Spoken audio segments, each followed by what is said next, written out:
Mr. President, Indonesia is honored to introduce draft resolution L33 entitled Demand for Ceasefire in Gaza in this resumed 10th Emergency Special Session of the General Assembly.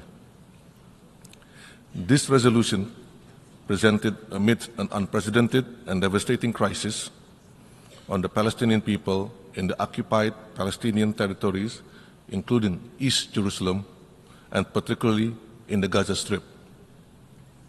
This draft resolution underscores the high urgency, absolute necessity for the General Assembly to act now, once again, to demand a ceasefire. We should not let the international community to fail again to act swiftly and responsibly. Over the past 14 months, Gaza continues to be under relentless siege and military assault by Israel, without conditions described as appalling and apocalyptic. We must prevent further catastrophic loss of life and destruction. Mr. President, 1 year ago, in this Assembly, following the veto of a permanent member of the Security Council, 153 countries supported GA Resolution ES 10/22, demanding a pause, an immediate ceasefire, a humanitarian ceasefire, compliance by all parties to their international legal obligation, especially protection of civilians, as well as the release of all hostages.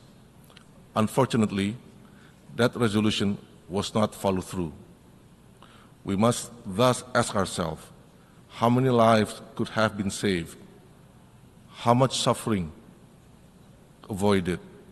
And how much destruction prevented if the demands for a ceasefire had been respected?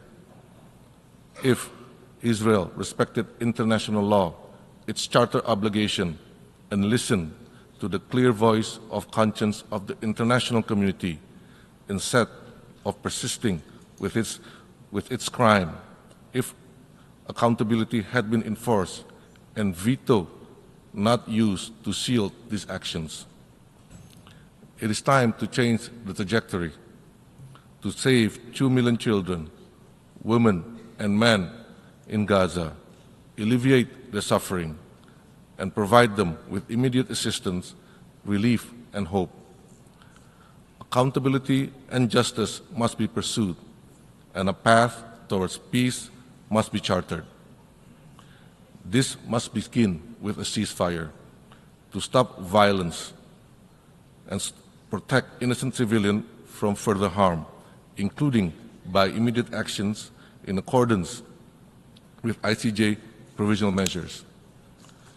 Mr. President, today, as the casualty has tragically surpassed 150,000 Palestinians, 70% of whom are children and women, and with over 1.9 million Gazans displaced under inhumane conditions, deprived of essentials of life, we return to this General Assembly with an urgent appeal for collective action.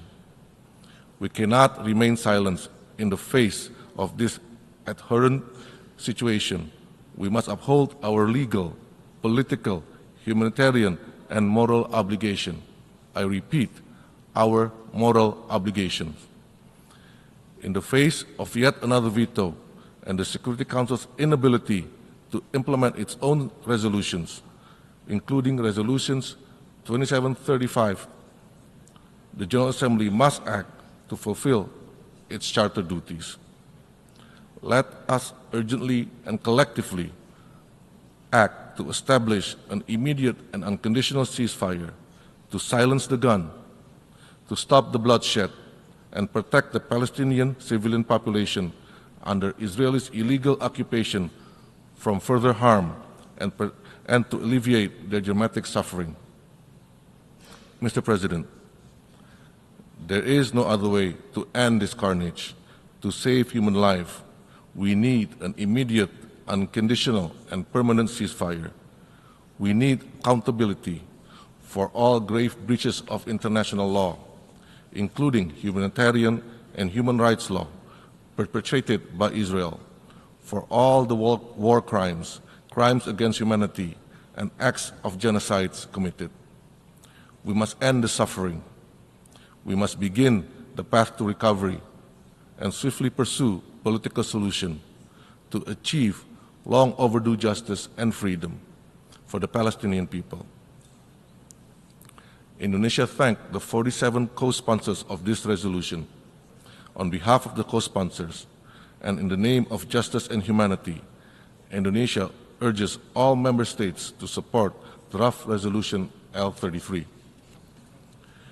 Let us act collectively to honor our shared responsibility, uphold international law in this critical moment. I thank you, Mr. President.